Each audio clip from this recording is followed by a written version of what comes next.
call this meeting of the Webster School Committee to order and ask that we stand for the Pledge of Allegiance. I pledge allegiance to the flag of the United States of America and to the republic for which it stands, one nation, under God, indivisible, with liberty and justice for all.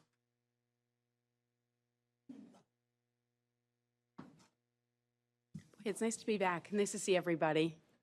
The first item on our agenda this evening is the discussion and approval of the minutes from the August 19th, 2025 meeting. Is there any discussion around those minutes?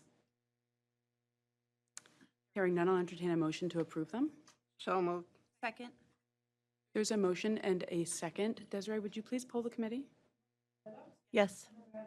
Yes. Yes. Yes. Yes, motion passes. Next is the discussion and approval of the minutes from the August 25th, 2025 meeting. Any discussion around those minutes? Hearing none, I'll entertain a motion to approve them. So moved. Second. There's a motion and a second. Desiree, would you please poll the committee? Yes. Yes. Yes. Yes. Yes, motion passes. And in the interest of keeping things interesting, I'm going to take some of our agenda items a little bit out of order this evening. So before we move into our report from our superintendent, we're going to move down to, I want to say that it is, where are we? New business? Thank you. We're going to move into new business, letter C, which is the discussion and approval of an out-of-state senior field trip to Brownstone Adventure Sports Park in Portland, Connecticut. Good evening. Would you mind just putting on your microphone if you're going to speak? Just press the button and you'll see it's green. And lean in. Thank you. So last December, there was discussion around a lot of the circles moving away from our current High Meadows. And Ms. Nieves had reached out to surrounding schools, and we had a list of schools get back to us on a bunch of possible senior field trips. Taking that list, we shared it with our class officers, and decided that they would like Brownstone. They did conduct a class-wide survey, and that one had the most votes. So in shared information, we have Hope and the description of the events at Brownstone. Yes, so it's a water park, and they offer all sorts of activities for the kids. Swimming, cliff jumping with some procedures in place. They have rock climbing, zip lines, water slides, rope swings, and inflatable obstacle courses. All activities are supervised by certified staff and lifeguards, and they require safety gear like life jackets, helmets, and harnesses. Those are provided. If students are on or near the water on the floating docks, they have to have a life preserver.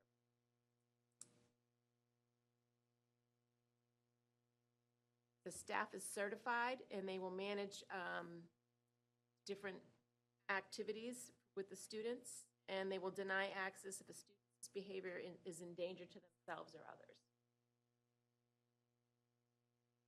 This seems to be a popular site for class trips. I know Ms. Nieves said that a lot of the SWCL principals are moving to this area for class trips to make a change over the year. So she recommends and supports this.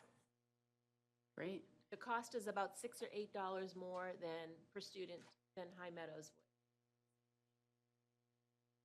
would. Okay. So comparable cost, slightly more Yes. expensive for students.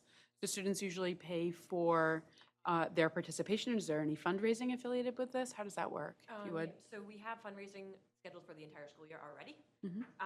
So the goal is that through the fundraising, enough to cover the field trip and their senior overnight as well. Oh, great. So historically, have students needed to pay for this trip, or you've raised enough funds to cover the cost? You feel confident this price difference won't be an issue? Great. Certainly looks like a fun place to go, and the responsibility for safety and that type of thing is really on the staff that are staffing this park. So, great. Are there any questions or comments from the committee? Just through the chair. Member Scriglia? I went there when I was around the age of a senior, and I had a blast. So, and I also went to High Meadows as a senior. And I also had a blast. So, but we've been going to High Meadows forever. So it's nice to have a new change for the seniors graduating this year. So I hope they enjoy it. Sounds great. Any other questions or comments from the committee about this out-of-state field trip? While hearing none, I'll entertain a motion to approve this out-of-state field trip, which is the senior field trip to Brownstone Adventure Park in Portland, Connecticut. So moved. Second? There's a motion and a second. Desiree, would you please poll the committee? Yes. Yes. Yes. Yes. Yes, motion passes. Thank you both for being our senior class advisors and figuring out what is going to be the most fun opportunity for our seniors this year. It looks like it's going to be a great time. I can't wait to hear about it. Thank you. Thanks, and thank you for coming. Have a nice night. Thank So the next item on our agenda, moving back into order here, is our superintendent's report. Good evening, Mrs. Perangeli. Good evening. So I will start out with a personnel update. We have no retirements to announce at this time. We do have some new hires, which I'm happy about.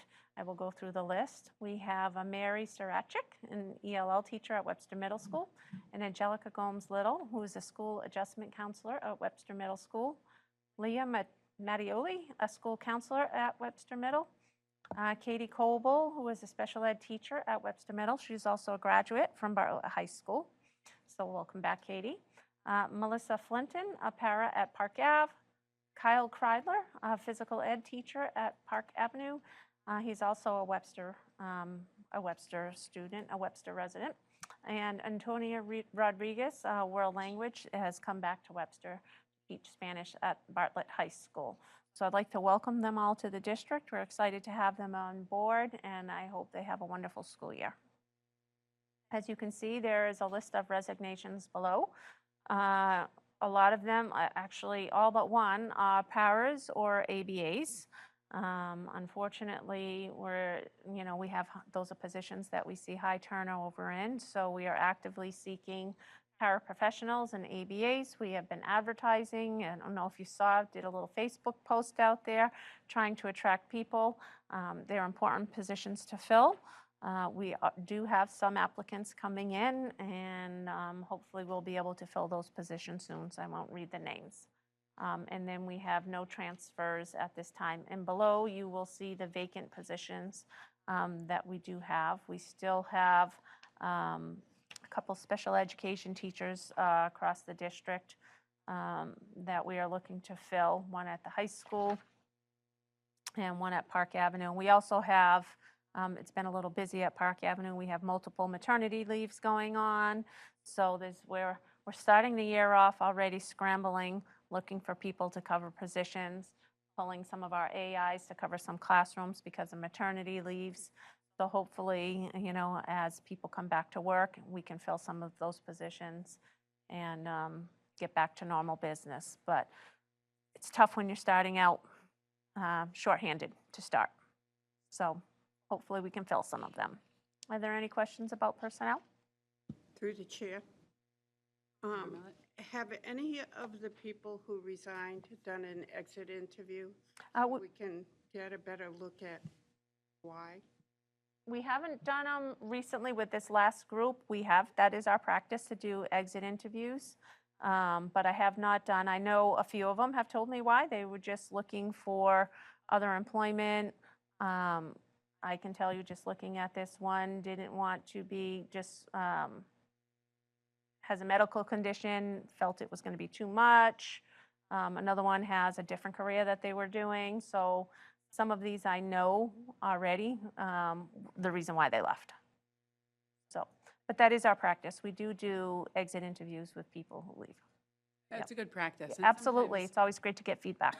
Yeah, and sometimes the reason given may be the final arbiter of why that decision was made, but oftentimes, to your point, there are other factors that kind of play into that and lead a person, to ultimately decide to move on. Absolutely. Okay. There are no more questions about personnel. I'll move on to our instructional updates. As you know, we are back in session. Our first day for students was August 28th. I would like to say opening day across the district went very well. It was remarkably quiet across all three buildings, I will say. Everything seemed to run smoothly. Nothing out of the normal. You know, we had a couple of bus things that it's normal situations that are popping up. But overall, everything went very well. You know, the first week is about building relationships with our students across the district, reviewing expectations and working through any scheduling adjustments. And I want to thank everybody across the district for all their efforts in making school opening go so smoothly. It takes a lot of planning, a lot of time. You work all summer to make this happen. And then it seems like the minute the staff and everybody are back in the building and kids come in, things just kind of fall into place and everybody gets back to what they do best. So just thank you for all the efforts of everyone to make school opening go so well. Now that we're back in session, the DILT instructional leadership team had our first meeting of the school year. As you know, we continue to do our work all summer long, but now we're getting to roll out our implementation of our new instructional priority. We've changed a little bit of our DILT structure for walkthroughs across the district. Last year, the DILT team was doing 2 walkthroughs a month. This year, the DILT walkthrough team is doing 1 walkthrough a month.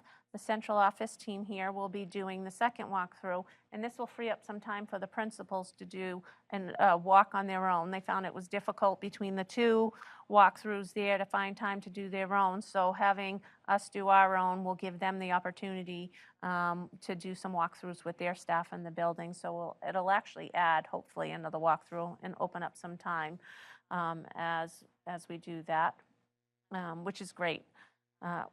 As you know, we gather data from our walkthroughs. We review that as a team, and then we send out that feedback to staff. We're working on how that feedback will be given. Typically, it comes out from a district email that we send out for all staff. We're probably still going to continue to do that.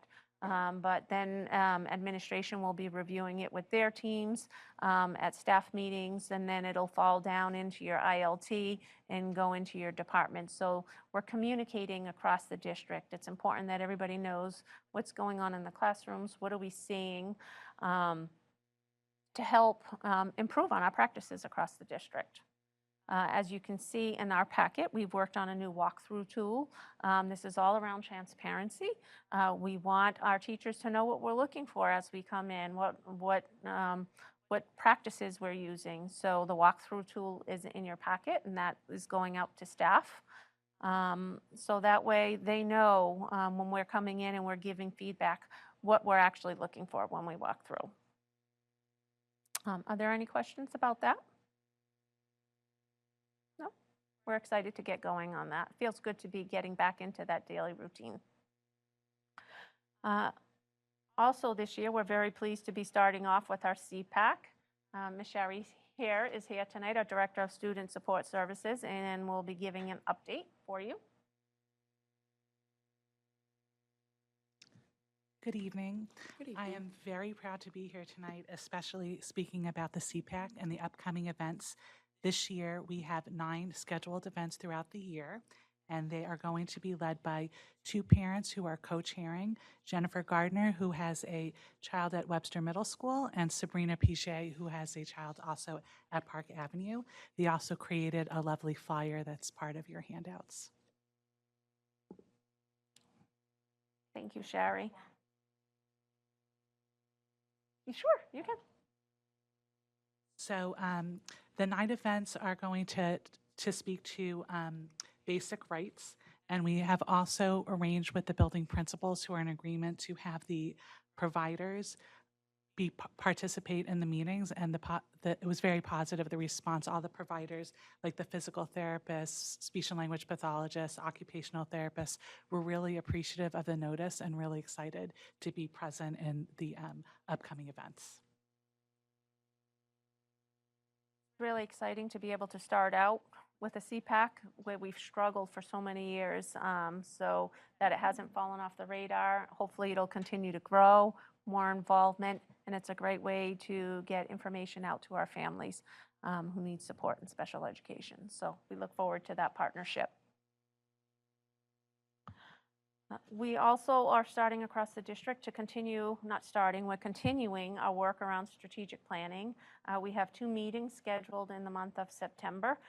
It's the 18th and the 25th. Those meetings will be held from 3 to 5 here in the central office. Our hope is to have something solidified by the end of September, early October, that we can bring to the committee as a draft form. So we look forward to that. And another instructional news, we have been notified in Webster that we have, and I know Ms. Peterson is very excited about this because there's never enough testing that goes on in Webster Middle School. So we've been chosen to participate in the National Assessment of Educational Progress, that it's called NAEP. Webster Middle School grade 8 students will be testing in math and reading between January 26th and March 20th of 2026. As you know, the entire school tests, I think, for the spring season in its entirety. Is constant testing happening at the middle school, so why not let's throw another one in there just for fun to keep things light. So we have that coming up for the year. But we, as always, we will do it, and we'll bring it on, and I know Ms. Peterson has it covered. So, are there any questions about that? Through the chair, Member Scriglia? was this a random pick, or is this something we applied for the testing? No, we don't apply. No. It was random, so Okay. they just chose. We got the letter. You'll see it in your Yeah, I packet. see it. Yeah. Yeah. So it was random. They, as you can see, they're doing pilots, testing, and then doing some other nationals. So they just randomly pick school districts, and we got lucky. I think last year we got picked. I don't think it was your building. I think it was Park Ave who got chosen last year in grades 4 for some testing. So the middle school is a lucky recipient this year. And As a district, do we get to the results, or is this more for state information for them? it's for national, so I haven't seen the results. They haven't sent them out to us. So, you know. Luckily, I've been through this before in a prior district, so no, we do not see the results. And not all students get tested. It is also a random selection that they give us the names of students who will be tested.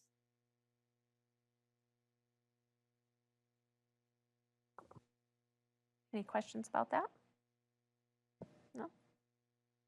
Okay, that's it for instructional updates.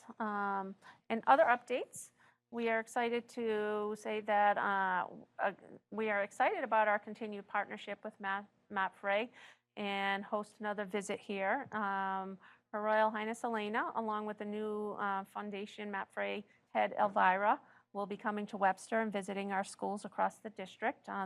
They plan on visiting all 3 schools. It is tentatively scheduled for September 30th, and we look forward to welcoming them all into the district. And other updates, Dr. Mackay is here. She is going to be giving us a grants update across the district with, as you know, it's a busy time applying for grants. We've got our entitlement grants and many others across the district, and in your packet, you should have a copy of all those grants listed. Dr. Mackay? Thank you. Good evening. We thought it was really important to give you an update, especially since all of the turmoil that we experience and uncertainty with what's happening with the grants coming in FY26. But as you can see, without reading one by one, as you can see, we are in the title grants. While we received a little bit more and a couple, we are overall less by $18,709 than the previous year in the title grants. And in the, I can read the number for special ed grants, we are actually lower than the previous year by almost $37,000 of what was allotted to us. Also, another big grant that we have is the 21st Century Grant, which is typically $200,000, and that went down to $180,000. But that we knew that was going to be happening because we're at the end of our cycle, and our next phase, so at the end of this year, we will apply to be an exemplary district program. So that comes with a whole new set of rules, but we knew going in it would be $20,000 less that we typically get. We also received connected to the 21st Century Grant. It's part of the Promoting Safe and Healthy Learning, Increasing Student Voices grant, and that's the grant that gave us $60,000 to have the interns participate, like real jobs, like paid internships for the high school students to participate with the 21st Century. I believe we're up to 7 students that are going to be doing 21st Century. 21st Century will begin September 22nd. We're always looking to apply for other grants, and so we have to make up the difference somehow. So any little thing that we can get, we're no longer in that phase. During ESSER, we were like, oh, it's only 10,000, we don't need to apply because it wasn't worth the effort, but now it is, and so we're applying for anything that can come. The biggest one is rethinking discipline, which we are actually we are obliged to participate as a cohort in DESE. We're not obliged to apply for the grant, but it just makes sense. And that, if we get it, is $75,000, and that the main priority of the grant is to support all the schools in creating a school climate and culture that embodies an equitable, safe, positive, healthy, culturally sustaining, and inclusive whole school learning environment for all students, and which support the students' academic and social emotional well-being, and to reduce suspensions and expulsions for all students, and disparate use of exclusionary practices seen frequently for students with disabilities and students by race and ethnicity. And as we, I think, reported before, we are in a designation where there was a finding where we had a disproportionality of students on IEPs that were suspended more than 10 days. And so this is why we are obliged to participate in rethinking discipline. And so we've applied to this grant to help us do the work that DESE will tell us we have to engage in. This has been submitted and we're waiting for DESE's response. We applied for the Mass Grad Promising Practices Grant, which is a grant for $25,000 that will help offset the bilingual family liaison position. Again, waiting for a decision. We also applied for the Safe and Supportive Grant, and this is a grant that will provide consultation for planning for implementation for next year related to things like social emotional learning, and that we've received conditional approval of that one. We've applied for the Innovation Career Pathways for $50,000, the Work-Based Learning Implementation for $25,000, the Innovation Career Pathways Planning for $15,000, and MyCap for just under $7,000. So we are doing everything that we can to increase the variety of programming that we can offer students, but also funding to augment the losses from other funding sources from the state that we normally get. Thank you. I think it's also important to note, and Ms. Hare, maybe you can speak to this a little bit, but although we are down, it says that we are down $36,000 or $37,000 for our special education. We're actually shorter for our local more, because part of those funds have to be tied to our private schools. So as special education in our private schools increases, the allotment of funds that we have to provide for those schools also increases. Superintendent Perangeli gave an excellent description of how the increase in proportionate share reduces the money that's available for our students in the district, and that is approximately $15,000 to $17,000 that is going toward proportionate share. So not only was the overall funding amount reduced by approximately $38,000, we also had an increase of the funding of the amount of $703,000 that is now going toward proportionate share. So for the public schools, instead of being down $36,000, we're actually down about $50,000 to $60,000 because of the proportionate share that we have to provide for our homeschool and our parochial students. I would add too that the same formula is used for Title I. And so as the numbers, because we have equitable services through the title grants for the local private schools. And if there are more students in the private schools, if they report higher numbers of students in Webster who like reside in Webster but attend private schools outside, even outside of Webster for Title I, then those numbers get counted and their allotment goes up and you get an overall allotment. So it's not like they count their allotment first. You get an overall allotment of money, and then you have to do the math and figure out how many private school students there are, and then that gets reduced, like our overall amount gets reduced by how many private school students there are. So when private school students increase, the overall Webster Public Schools number decreases. Does that make sense?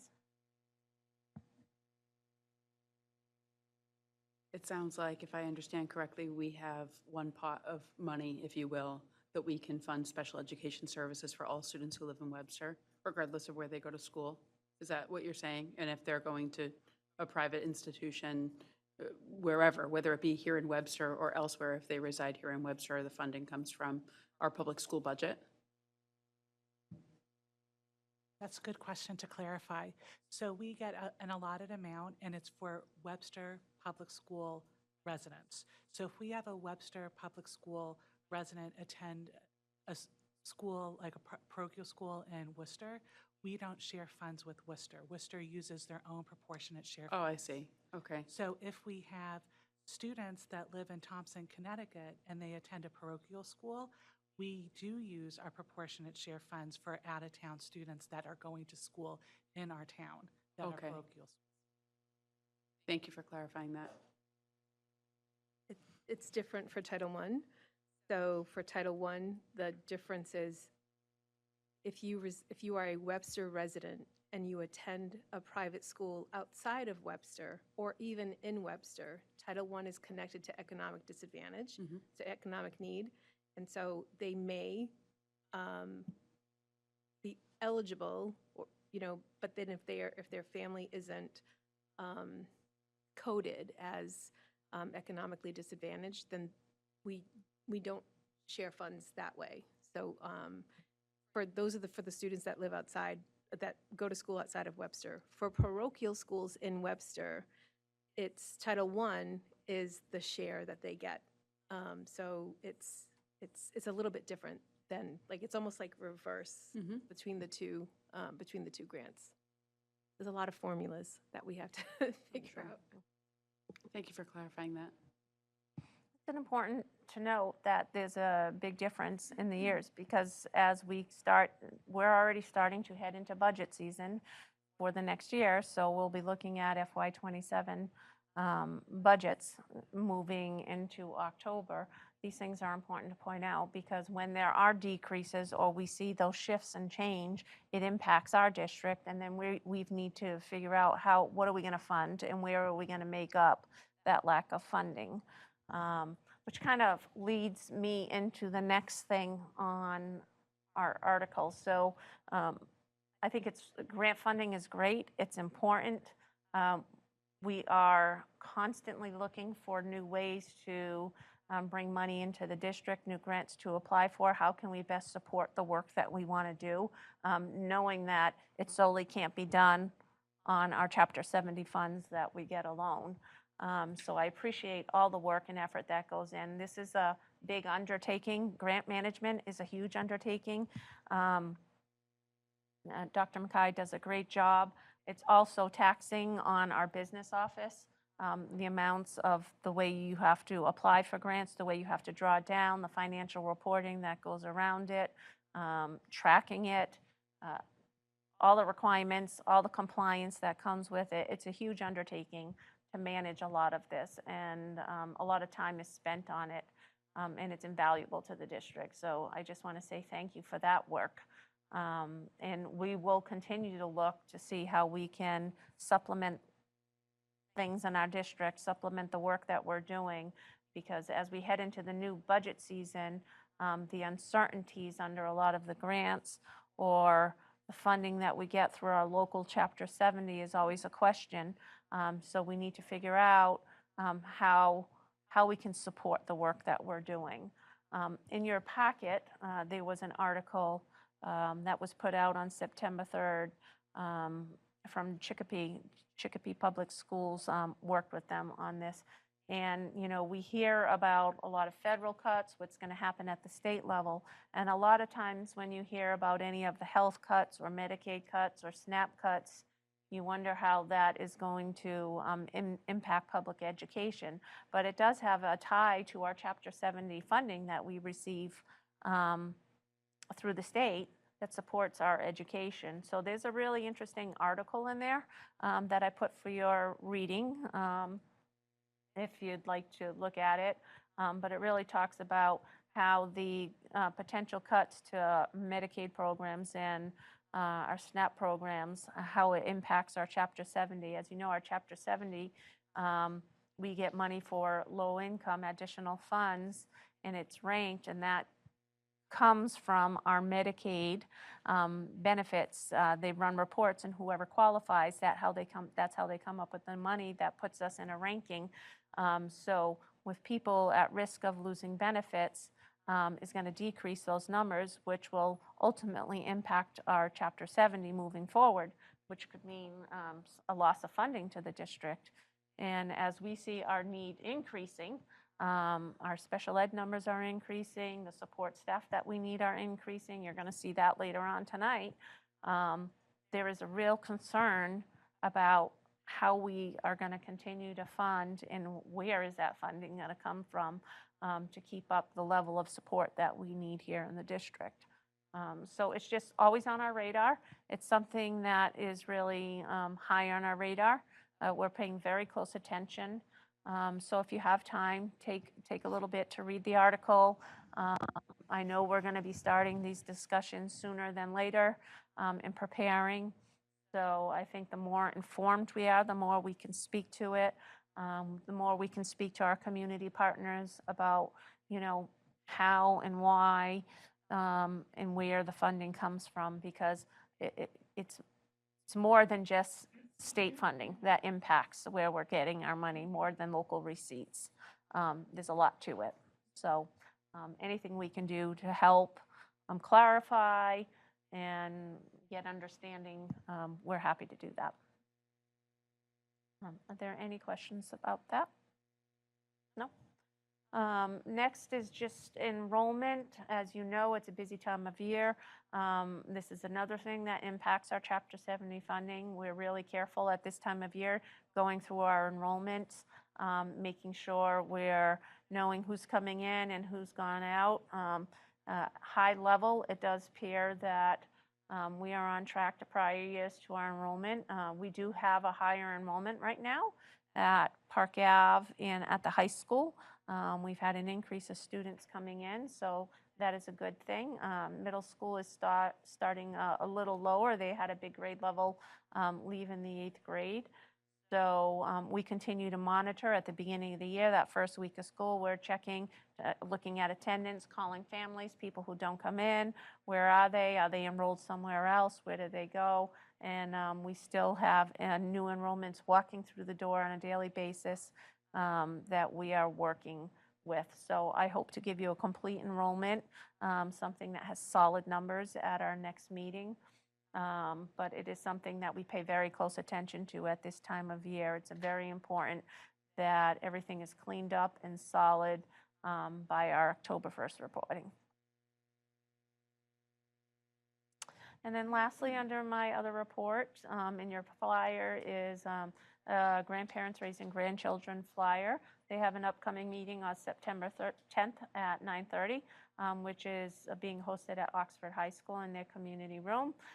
It's not just for Oxford High School, they're just the hosting facility. They welcome all Webster parents. I've met with them a few times, and I'll be attending the meeting in the morning, but we welcome our grandparents, and it's a nice organization. It gives them resources and helps them in raising children in school systems. So it's great. I would recommend if we have any grandparents that want to go, I'd look forward to seeing them there. And if there are no questions, that concludes my report. Thank you, Mrs. Perangeli. Any questions or comments from the committee? All right, well, once again, thank you for your updates. The next item on our agenda is an update from our business manager. Good evening, Mrs. Contos. Good evening, everyone. I'm going to start, as I always do, with the Bartlett High School renovation project and giving updates. So I'll start first with Phase 2, Section B of the building. We continue to be in the rough construction phase at this point, so not a lot of significant changes since my last update. I will tell you that the general contractor, from a construction standpoint, is reporting to be on schedule. That's been confirmed by our architect as well. The one area that our OPM is watching is how will commissioning fit into that schedule. You may recall with Phase 1 that commissioning happened after the phase was complete, and we're trying to build in time in the schedule to get some of that commissioning done beforehand. For those of you not familiar with commissioning, commissioning is a mandated requirement on mass school building projects. It is done by a third party that comes in and does a verification to say, has everything been implemented the way it was intended to be designed? And that is a budget that the MSBA supports and requires of all building projects. So that is part of the standard process. It's not something unique to Webster. And we are looking at scheduling to see how can that be backfilled to have some of that done in advance of actual completion rather than having some of that done after the fact. Any questions about that? All right, let me give you an update on Phase 1, which is everyone's waiting on, which is the auditorium. 3 key areas that we talked about last time needing to be completed for us to get to opening the auditorium. Happy to report that the issue with the lift and the door not opening has been resolved and the lift is fully functional at this point. AV equipment, there were some outstanding items that were found during commissioning that had to be resolved. They have been resolved, and now we have another verification that has to happen with the architect as well as commissioning one more time. And they were actually in there this afternoon. I was there for a bit. They were working on items and doing verification. I just didn't have a chance to get an update before the meeting this evening. So it was sounding hopeful. I just don't have a full report for you at this time. The last one is related to some of the water damage that we experienced in the new section.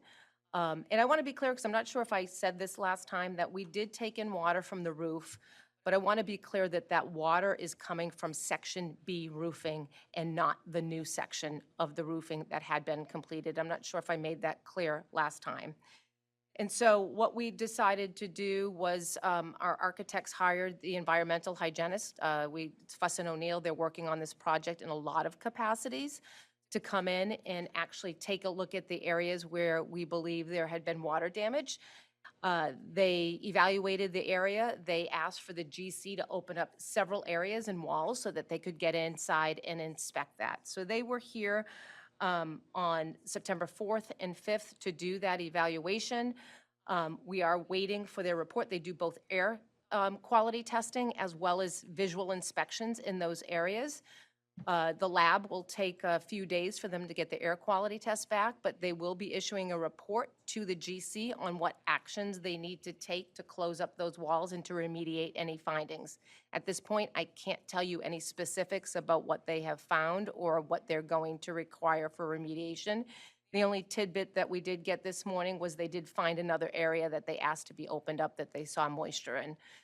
So our general contractor is aware that once that report is issued, they are prepared to move immediately to address those findings and remediate that. The last thing to just be aware of is that to solidify the completion of the roofing on Section B and C is a parapet wall is being put in, and that really does the sealing and the closing of that that area as well. I can say on the bright side that while I'm not telling you this evening that the auditorium is open, and that's what I wish I was telling you, is that we did have some monsoon rains recently and we did not take in any water. So that's a positive at this point. Any questions for me? I can see the disappointment and I'm feeling it, and I hope at the next meeting I'm able to give you some positive news that we're opening it up. In other updates, I'm going to shift this evening and talk a little bit about food services. We have such a great team. I want to highlight some of their activities and what's been going on in Kelsey's area. So for the Summer Eats program, we served a little over 4,300 total lunches this summer to enrolled students that were either in activities or in summer programming, and to community members. So that's through the months of July and August. And we served a little over 2,400 breakfasts to students over the summer that were enrolled in summer programming. So it was another successful program for Summer Eats, and we're continuing to see increased participation, and we have found that the library location is really the area that people want to come to, and has been a really successful place to launch Summer Eats, because we continue to see increased participation year over year. Couple other things going on, specifically at Bartlett and Webster Middle School, is food services is working towards creating more offerings for students and choices in the cafeteria with an emphasis on self-service. So our goal is to shift away from pre-made trays that you take to giving folks choices on what they want to make. That gives some independence in getting things that you want to eat out of the required components for a complete lunch. And it really also helps with reduction in food waste when we put food out there, right? So we're really moving towards that.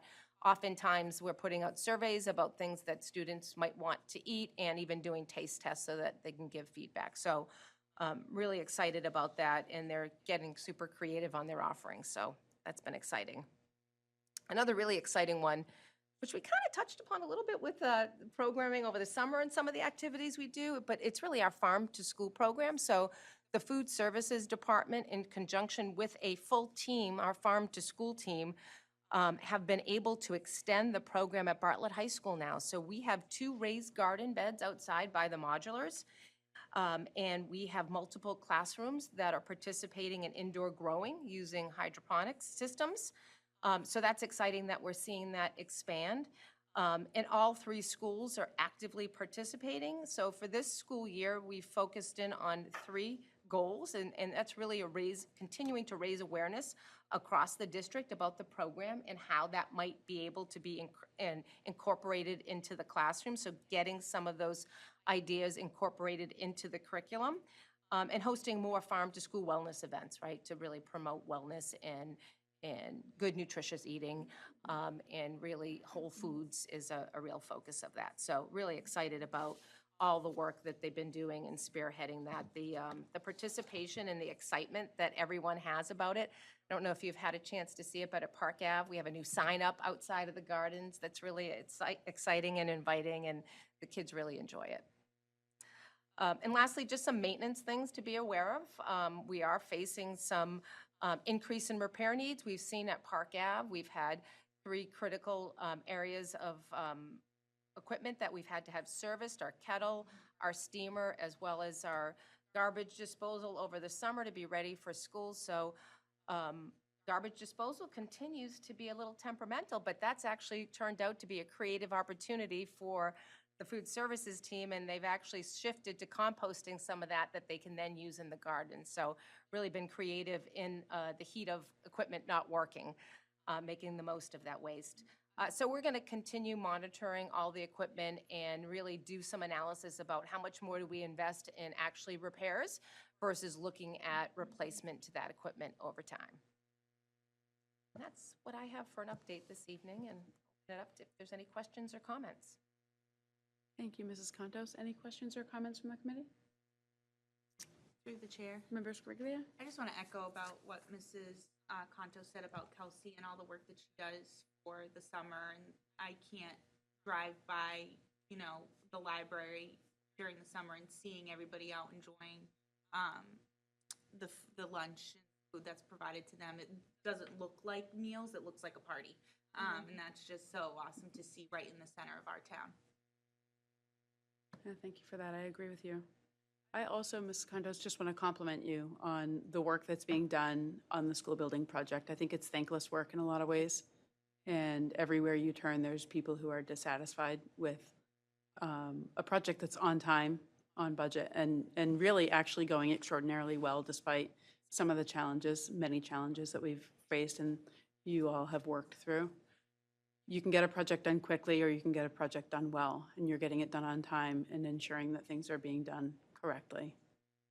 It wouldn't benefit anyone to open the auditorium or whatever, insert whatever wing quickly, only to find out down the line that we had water damage that we didn't remediate, or that we had steel structures that were not sound. So as much as we want this done yesterday, we want it done well. And our students, our staff, and our taxpayers deserve nothing but the high standards that you're adhering to. So thank you. Thank you for that, but it definitely takes a village. We don't do this alone. There's a lot of supporting players that participate in decision-making and do that. But in the end, I think what the outcome will be worth it. We've already seen it with one complete section. Yep. The kids really love it. It makes them feel proud about their school, and I think the anticipation of seeing the next finished section is really what keeps everyone excited and motivated. And so February is our next target, and that's what we're looking at. And I'm saying now that it seems far away, but I'm sure in December it's gonna hit us Right like around a the ton of corner. bricks on being prepared, and we will be busy and active, and the whole district office will be moving out of this area. So we're gonna get creative on meetings, and we will be doing our school committee meetings, so lots of changes. Exciting. I'm confident we'll be ready for it. Yep, So we will be. thank you. Bring it on, right? Any other questions or comments from the committee? Yeah, I just would like to give the food service department a shout out. They do such amazing work, and these ladies take a lot of pride in what they do, but they never say no to actually doing more work. They're always looking for ways to be creative about what they're serving. How can they serve? It's a lot easier to order prepackaged stuff and to just say, I'm going to serve that, but they choose not to do that. They want to make things. They want to look creative. They take pride in how they make the trays look. They don't say no to trying new things. I mean, new things can be scary sometimes. A lot of people put on the brakes when you're trying to introduce something new, but they're always like, bring it on. They want to try something new. They get excited about new offerings. They get excited about new meals, presenting new things, and taking on new challenges. They really work well together, and I just can't thank them enough. It's refreshing and it's wonderful, and I'm always excited when I walk in and I say good morning to the cafeteria ladies and see them. They're like, look at this tray, Mo, and they're excited to show off what they're doing, which is great. So I just wanted to thank them for all their efforts. Thank Ms. Contos for all her efforts. They're working so hard, and it is very much appreciated. So I just wanted to give them all a shout out. Thank you. Through the chair, Member Millet? I just wanted to add, and I know I said it last summer, it's especially those meals at the library are phenomenal for the community. And the library has made many comments about the connection now that it has added to their activities, that people are going to more activities at the library because they go in Yep. when they have that meal. And it's such a wonderful community connection. Absolutely. Couldn't agree more. Thank you. Thank you. Any other closing thoughts or comments? No? All right. Well, the next item on our agenda is the principal report, and joining us this evening from Webster Middle School is Miss Heidi Peterson. Hello again, everybody. So just to reiterate what Mrs. Perangeli said about school opening, it really was great. I think it was the best opening that I've seen in my career. There was a lot of front-end work, specifically on schedules with our counseling staff and admin. We had our grade 5 open house, which is always well attended the week before school opens. I think if I recollect correctly, we had about 70% attendance. The schedules, again, the smoothest I've ever seen. We had, usually when we open school, there are lines out the counselors' doors with blank schedules, overbooked schedules, and et cetera, missing things, but we had very minimal issues, no lines, things that could be fixed within seconds. So that we've changed a little bit our bus routine in the morning to alleviate some anxiety I have had in the past over lots of children unsupervised in the morning. So we have added staff outside, and we're letting buses off one at a time as opposed to all together. We are starting breakfast a little bit later, but it seems to be working out. Previously, we had let the kids on the buses get off and come into breakfast, which was part of the problem with my anxiety over that, is that they were getting off the buses and not coming in, and we didn't have staff to monitor that. So by having them wait until 7:20, it's been much better. Our attendance is really starting off with a great bang. We have our best attendance so far in the first 8 days has been 15 students absent. So that's 3% of our students absent. And our worst was yesterday with 28 students absent. So we are definitely on top of that. Like Ms. Perangeli said, our counselors and other administrators have been working diligently on following up with students who haven't unenrolled. So we're working on those pieces. Again, to reiterate what Mrs. Perangeli said, we are in desperate need of ABAs and paraprofessionals, so that is one piece that is not going so well, but other than that, everything is going swimmingly. This week on Thursday, we have our open house, and the PBIS team is providing a family barbecue prior to that. So the barbecue is 4:30 to 6, I believe, and then open house is 6 to 8, so it will get families. Again, open house isn't typically, is typically well attended, but this will just give more of an opportunity for a little bit more of a relaxing atmosphere before they come in. So, questions on school opening? Sounds like a good start. Yes, very pleased. So I do have a slideshow to talk about our reading initiative. It's having technical Okay. difficulty, but it is in their packets. Okay, great. So, so we are starting a silent reading block of time at Webster Middle School. When a lot of people, even my teachers, heard that I was planning this last year, because it was in the works last year. It's not brand new to them. At the middle school, people say at the middle school, but it is a very important piece that is missing from our students' lives. And so we have, at the end of the year, one of our staff members, I was trying to come up with something different, more catchy for middle school students than SSR or drop everything and read, like that's kind of elementary.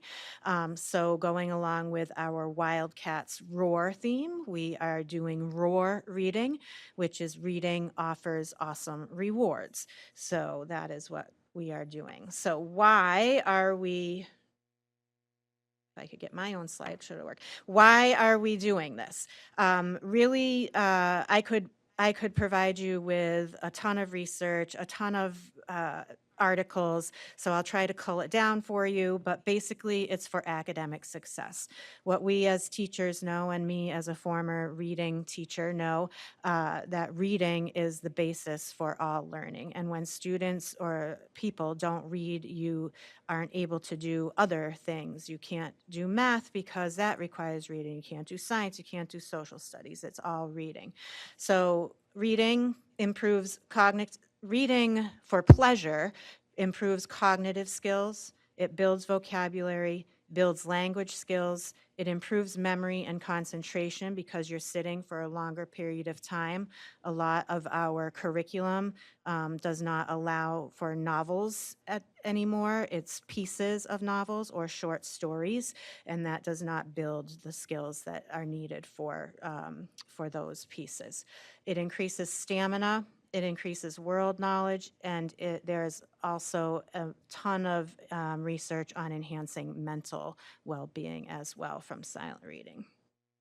So there's a couple of data points that I will share with you. In 2023, the United States, only 14% of 13-year-olds read for pleasure. That's very, very low. And while it's interesting that I'm presenting on this because I did just read an article from a email post that I get, that while we think kids read a lot because they're always reading on their phones or computers, it's not reading for pleasure, and it's not that those pieces that we need to build their academic strengths. In contrast, the UK in 2023, 43% of 8 to 18-year-olds read for pleasure. And it's interesting that the article said that's a big drop for them. So just looking at those two data points, that's a drop for the UK, but look at our 14%. So in comparison to other countries, we are well below what is below their normal. In a 2016 study, this is focusing on reading. It looked at how reading for pleasure impacted academic performance across several subjects. And the authors of this study concluded that students who self-selected literature for pleasure performed better in English, math, science, and history. So I have conducted a pre-reading survey, and then at the end of the year, I'll do a post-reading survey to see where students' preferences lie. So at this point, we had 177 responses. So currently only 32% of the kiddos have responded, but we're still getting Chromebooks out. So this will update, but 56% of those students enjoy reading, but 28% of them do not read. 54% of those students do not use the public library. And so, you know, that's another connection we can utilize with community outreach. And I know that we do work closely with Andrew Ty at the library, so we'll continue that relationship. Maybe do some walking field trips to get some library cards. And their favorite genres right now are comics and mystery books. So, how will this take place at Webster Middle School? I really wish we could use the elementary model where the whole school does it at the same time, because it really builds that culture of reading. Unfortunately, the way our dual schedule for 5, 6, and 7, 8 work, it's really impossible. And believe me, I tried. So we, in 5th and 6th grade, right now, the time that we're using is 10 minutes during English language arts block, at least 10 minutes. Eventually, we might do more. Depending on the day, they might do more. Actually, the 5th and 6th grade teams had decided it's not just going to be during English language arts, because they all wanted to model and be part of this reading culture. And so they've decided that they're going to create their own schedule so that they're all reading at the same time. So that will be across the board for them. And in grade 7 and 8th grade, they'll be doing their silent reading 15 minutes during enrichment time. The reason I didn't do 5th and 6th during enrichment is because they only have a 30-minute block for enrichment, so taking that time away from their tier 2 interventions would not benefit them. So we talked with the staff about setting students up for success. And so we want to make sure that students have access to reading materials. So we had a very active group of students over the summer. Well, they started reshelving our library probably last February, and they emptied all of our shelves. If you were in our library at all at any point between February and probably last week, there were just piles of books, and it looked like a mess, but nobody could touch that stuff. If you moved something, they knew it, and they would come right to my office. Miss Pearson, someone touched the books. We spent I just did that. So they're very proud of their work, and so they are going to be kind of our librarians. They'll be in the library in the mornings during homeroom to help check out books, make sure things are organized, reshelve books. So we've also talked to staff about building classroom libraries and helping them with that.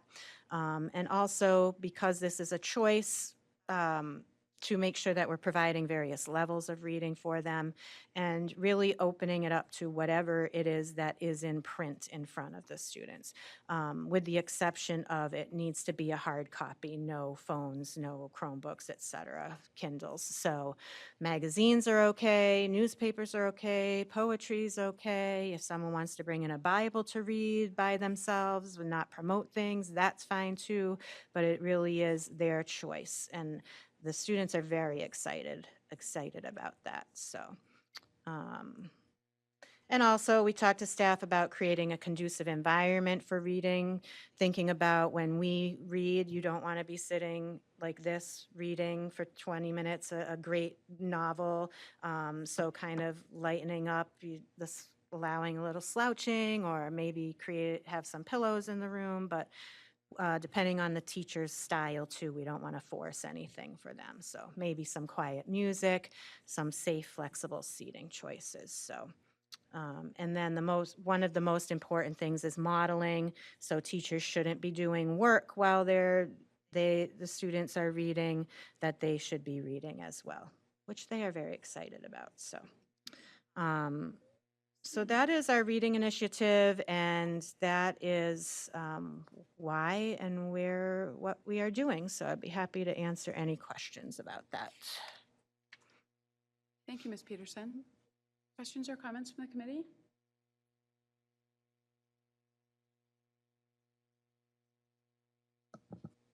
I'm really impressed with this. I think that I couldn't agree more with not only the research that you did, but just the points that you make, Ms. Peterson, about reading really being the keystone to everything else, not only academically, but just for life in general. It's so critically important, and I agree that, when you see a student or any person with a screen in their face, they may be reading, but it is not the same as actually reading something that's been constructed for mass consumption, like a book or a newspaper or something of that nature. So I think it's very exciting, and would love to hear, is there any way, obviously, you're going to be having this time, is it daily? It is daily, with the exception of our 5th and 6th grade teams. That I've had to take some time out of their first block class for their newly contracted common planning time. So with the exception of that day that they're already losing some time, so it's 4 days a week for them. Oh, For okay. 7th and 8th grade, it's every day, 5 days a week. So yeah, Okay. come on in, bring a book, chill out. I would love to be able to read at work. So I think that's a great way, like you said, to model the joy of reading and taking in information or being transported somewhere else by reading fiction. So is there anything that you're thinking about with regard to outcomes, or have you not gone that far yet? No, yes, absolutely. I would hope that the outcomes are exactly what the research shows, in that, we are measured by our test scores. So I would hope that our vocabulary and reading test scores improve, and that the gaps close a little bit, in terms of the deficits that our children are coming up to the middle school with, so that they're reading at their level, but eventually reading at their grade level and finding and maybe even pushing themselves and seeing what other kiddos are reading. So that is my hope, that the proof is in the data. I'm also hoping a little bit off topic of the question, but I also want to reach out to parents, and that might be an opportunity for parents to come in and volunteer in the library, to help us with that, since we don't have a librarian. Great idea. And a big shout out to those students that they organized the library, right? Yes, I they, saw them at the end of last year, well, for the better part of the second half of last year. last year, and they were there pretty much at least 3 times a week in the summer. Wow. Yeah, their parents would drop them off on the way to work, come pick them up at lunchtime, and they would just be there. Yep. That's amazing. Great work to everybody. Thank you for taking the initiative to really dig into reading for our students. And I love the idea of walking to the library to either get a library card or check out a book, so that if we don't have a big home library or a big classroom library yet, there's still lots of options. And that's a whole new world too, right? Of being able to read for free. You know, I think honestly, as people who grew up here, we very often take our free public library system for granted. And it's a really unique thing that is available to anybody who walks in and, you know, asks for a card. So, Some of the teachers have actually suggested that we might do kind of like a free book. You know how they set them up in the like a book neighborhoods, like at each Oh. grade level, so kids might want to exchange books or something like that. So Oh. everybody's really jumping on board with that. So, you know, again, the staff at the middle school is always willing to try new things if it means improving student outcomes. Yeah, that's a great idea. Even I know Park Ave has done events where admission is a gently used book. So that's also something, you know, when people are coming in for events or kids are coming in. Great ideas. Really exciting. Anyone else have anything they want to say?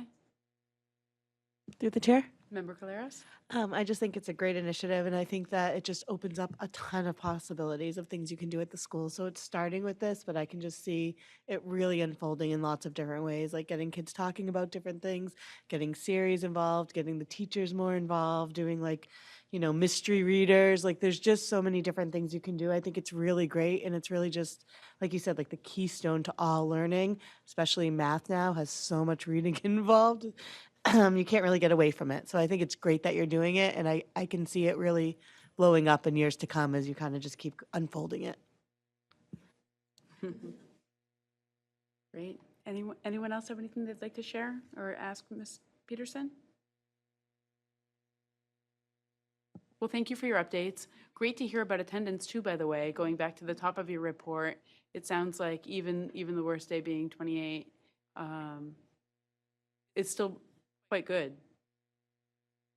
Yes, so I should have looked up the percentages, but I don't think we have fallen below 95% overall. We're also still doing our grade level challenge, so posting that every day. And currently, grade 6 is in the lead with 6 days having the best attendance, so. Oh, great. Great. Well, that's good to hear. Thank you for your updates. The next item on our agenda is an update from our student representative. So I'd like to introduce Aiden Cruz as our new student representative for the 25-26 school year. We're thrilled to have you. Thank you. I just wanted to start by saying that I'm very grateful for this opportunity and being here, being able to speak for Bartlett students, and yeah. Great. You need to speak up. Some positives with the start of the year are sign up for clubs with both medical careers and mock trial. Many seniors have been placed in internships both in and out of school. Many students that are taking AP courses have been given a study class that is directed by an AP teacher. And some challenges are students having schedules or like incomplete schedules due to having enough credits but not as many opportunities for elective classes that we haven't already taken. And the change in the phone policy is a big one for a lot of us. That's a challenge, huh? Yeah. Some student engagement opportunities are joining clubs. There's always new clubs and sports teams. Your students are also able to run for class advisor positions. Voting takes place September 18th. Students are also able to take place in Big Brother and Big Sister. Interest applications were sent out to us, and this is a program where a high school student will pair up with either a middle schooler or an elementary student and just work with them. We also have the Nichols Leadership Academy. This will be presented to the ninth graders that have recently signed up for it.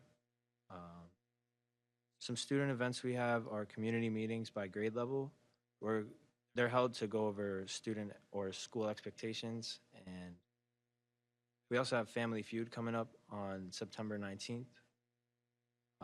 We also have junior class meetings and class ring presentations on September 25th. We have a special visit by the Princess of Spain on September 30th. They work through the 18 and 22-year-old program, along with a group of high school students. The Nichols Leadership First Field Trip takes place the September 17th. That's for all grades who have enrolled in it. Some family events are Chemical Health Night for all athletes. It was held last night. Honors Banquet for students that have made honor roll all 4 quarters last year is held September 25th. Some testing that we have is the benchmark for both math and English. That's happening now. Sports updates. We have golf, cross country, and girls soccer games that have already began.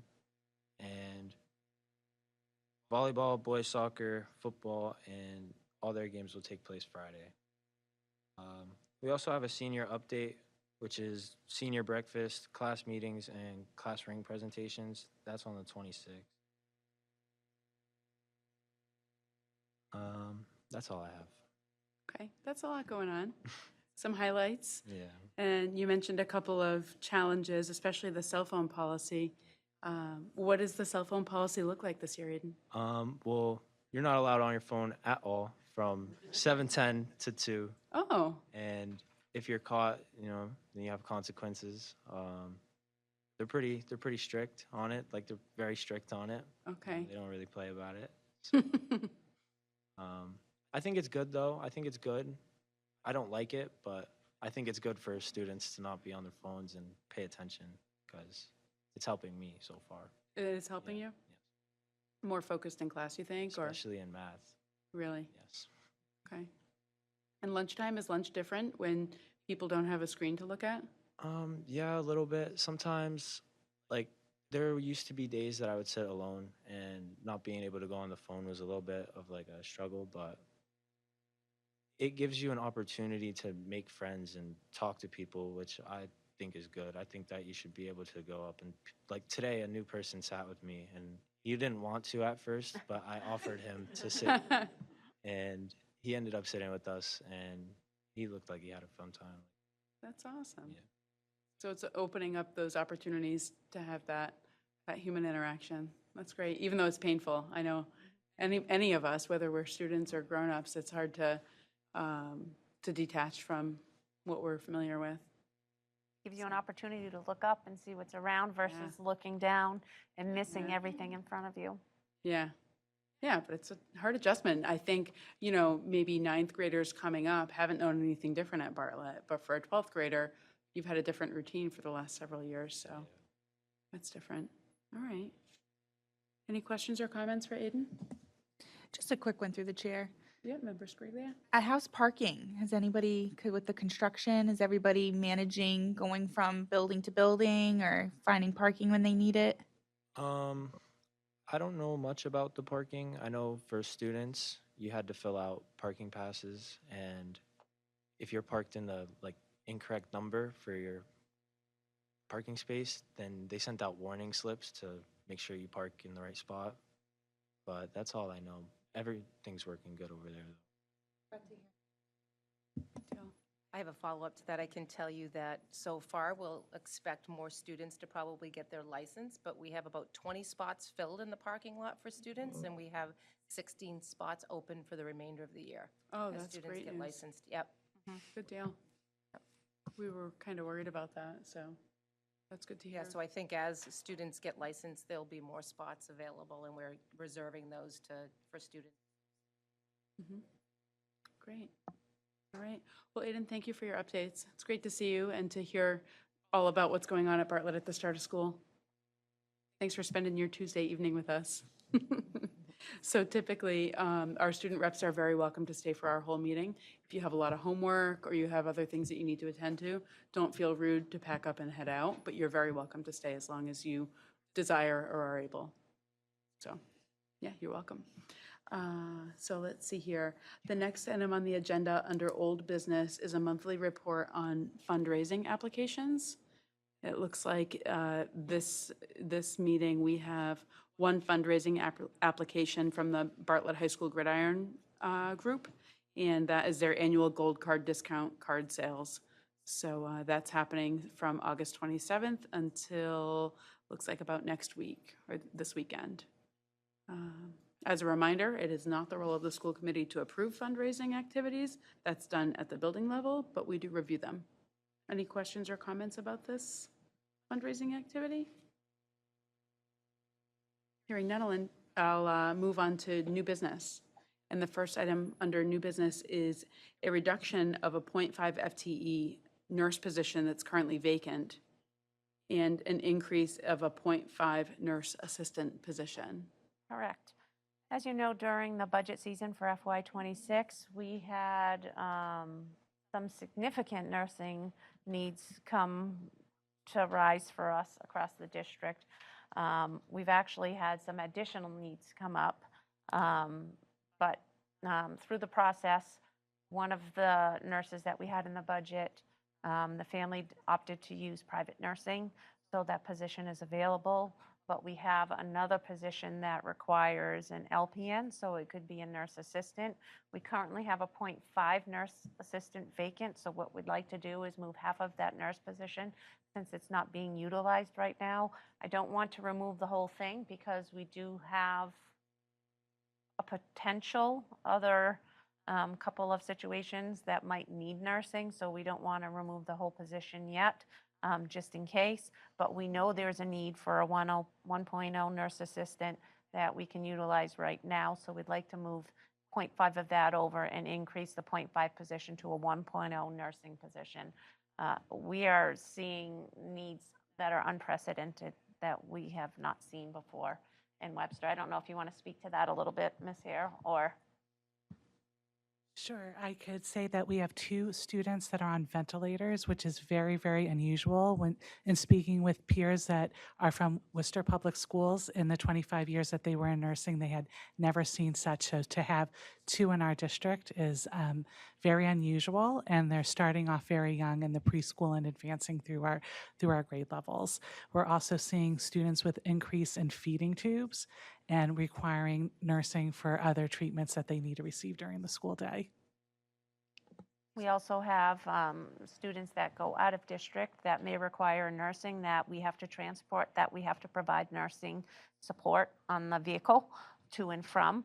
So that's another challenge that is new for us that we are looking at, that we're supporting currently. You know, it's just trying to find the right level of support to make sure we can cover all our cases. Thank you, Mrs. Perangeli. So this change from reducing the nurse position and increasing the nurse assistant position, is this,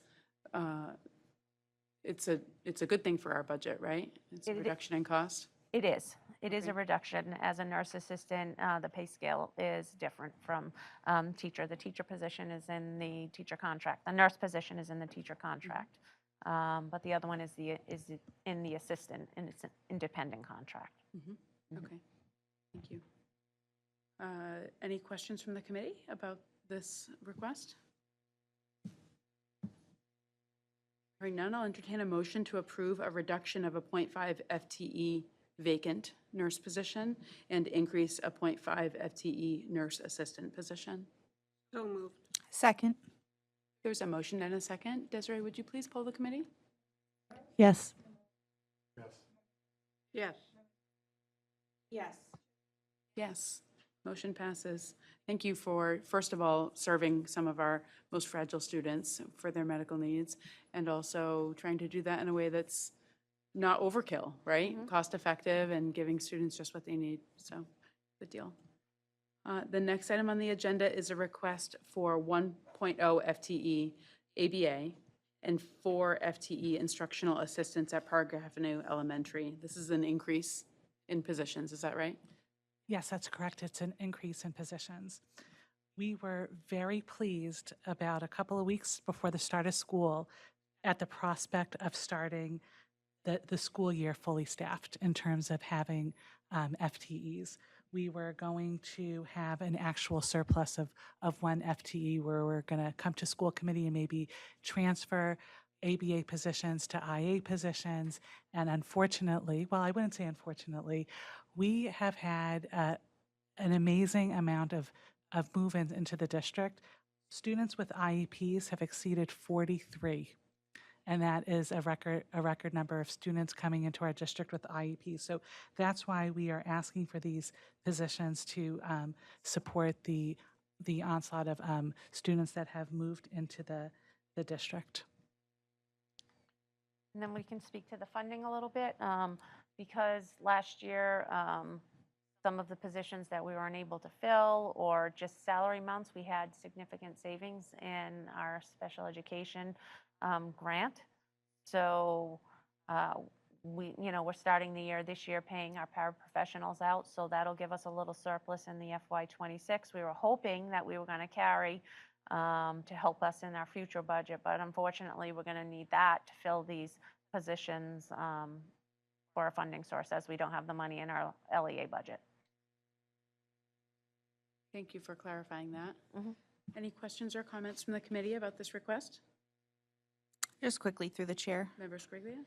So 43 new students with plans since like August.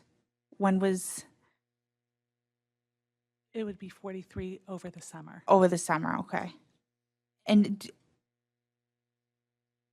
and this is Park Ave K to 4, Pre-K to 4. pre-K to 4. Yes. Do you find they're only, The 43 is not just at Park Ave.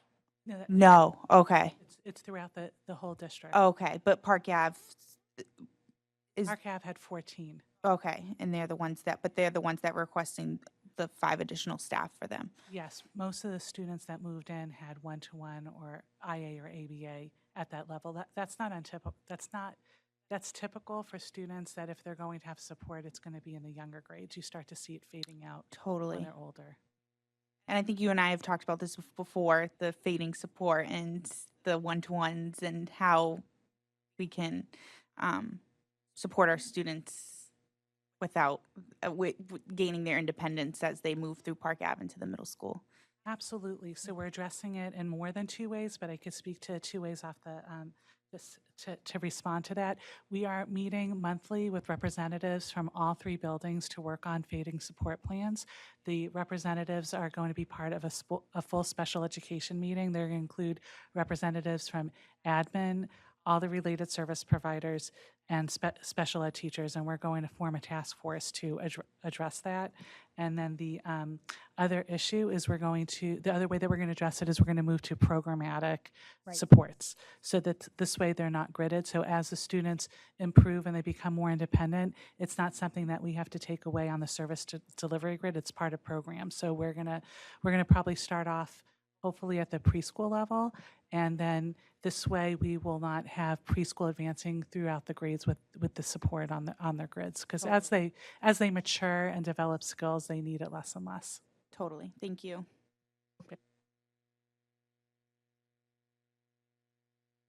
Any other questions or comments from the committee? Hearing none, I will entertain a motion to approve the request to increase our staff at Park Ave Elementary School by 1.0 FTE ABA and 4.0 FTE instructional assistants. So moved. Second. There's a motion and a second. Desiree, would you please poll the committee? Yes. Yes. Yes. Yes. Yes, motion passes. And we've already dealt with the out-of-state field trip that's next on our agenda. And then the next item, the policy reading, we're going to pass over that reading for this evening, which brings us to the next item on the agenda, which is the acceptance of several donations. I'll read off what the donations are altogether, and then Mrs. Perangeli, if you would like to speak to any of them, I'll make sure that I make room for you to do that. So the first one is a $5,000 donation for the fall sports programs, and that's from the Fells Family Foundation.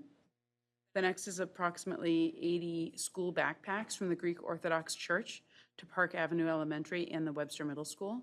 And then 80 $15 Dollar Tree gift cards.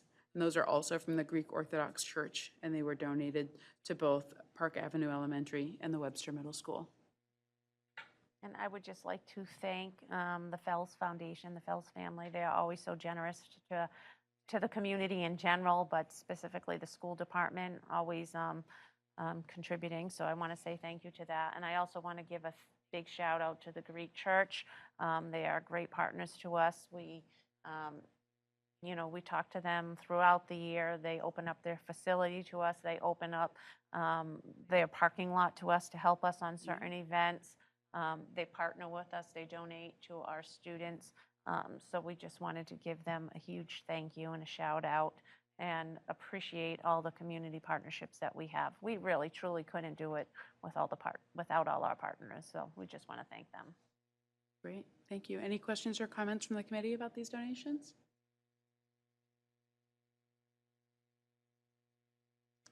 Hearing none, do we need individual motions for these? No, we'll take them as a group. Great, that's easier. So I will entertain a motion to accept the following donations. A donation in the amount of $5,000 for the fall sports programs from the Fells Family Foundation, 80 school backpacks from the Greek Orthodox Church to Park Avenue Elementary and Webster Middle School, and 80 Dollar Tree gift cards in the amount of $15 from the Greek Orthodox Church to Park Avenue Elementary and Webster Middle School. So moved. Second? There's a motion and a second. Desiree, would you please poll the committee? Yes. Yes. Yes. Yes. Yes, motion passes. And I would just like to reiterate Mrs. Perangeli's thanks to the Fells Family Foundation and to the Greek Orthodox Church, two very strong community partners for us here at Webster Public Schools. And the next item on the agenda is the approval of surplus items. In this case, there's some outdated instructional materials from Webster Middle School. Yes, I am assuming these are surplus materials from the library and cleaning out the library.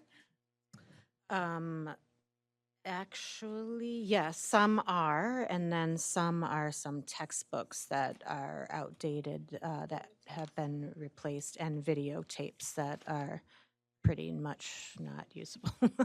VHS, I was trying to No figure out how to machines to use them. categorize them. Is it instructional device, instructional material? What does that count as a VHS?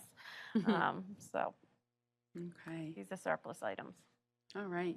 Any questions or comments from the committee about that?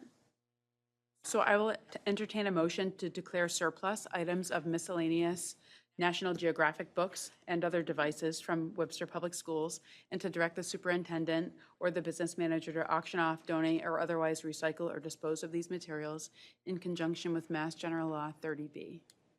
So moved. Second? There's a motion and a second. Desiree, would you please poll the committee? Yes. Yes. Yes. Yes. Yes, motion passes. And our next item on the agenda is to enter into executive session according to Mass General Law 30A, Section 21A, to discuss strategy for negotiations with union personnel. And we will reconvene in open session. I'll entertain a motion. So moved. Second? There's a motion and a second. Desiree, would you please poll the committee? Yes. Yes. Yes. Yes, motion passes. Thank you, everyone. Nice to see you. All right, welcome back. We have convened our executive session and are reopening in open session to the final agenda item, which is the review, transfer, signing of warrants, bills, payroll, and vouchers. But before we do that, we will vote on the MOA that was dealt with during executive session. Who would like to update us on that? Member Adamopoulos or Mrs. Perangeli? Go ahead, Mr. Adamopoulos. We had good meetings with the the unit concerning a new 3-year contract. An MOA was entered between the two parties that ultimately will address some issues moving forward for the next 3 years. And I think it was a collaborative process that can be beneficial to the school district moving forward, and hopefully bringing in new employees in those positions when they do become available. And I think it's something that we should strongly consider adopting. And I would just like to thank the members. I would like to thank Mr. Adamopoulos for his time, Ms. Contos, and I would like to thank the members of the administrative unit for their collaboration and their work together and their caring for the district. So I recommend approving this memorandum. Thank you, Mrs. Perangeli. Is there any questions or comments from the committee with regard to this memorandum of agreement? Hearing none, I'll entertain a motion to approve the memorandum of agreement between the negotiating subcommittee or actually between all of the Webster School Committee and the Administrative assistant. administrative assistants. So moved. Second? There's a motion and a second. Desiree, would you please poll the committee? Yes. Yes. Yes. Yes, motion passes. And thank you, Mr. Adamopoulos, Mrs. Perangeli, all the members of the central office team, and our administrative assistants. By what you all reported, it sounds like it was a very collaborative session where you all were able to come to a better understanding and come to an agreement that benefits everyone. So thank you. And with that being said, I will move to the next item, which is the review, transfer, and signing of warrants, bills, payroll, and vouchers.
I'll entertain a motion to adjourn. So moved. Second. There's a motion and a second. Desiree, would you please poll the committee? Yes. Yes. Yes. Yes. Yes, meeting adjourned. Good night, everyone.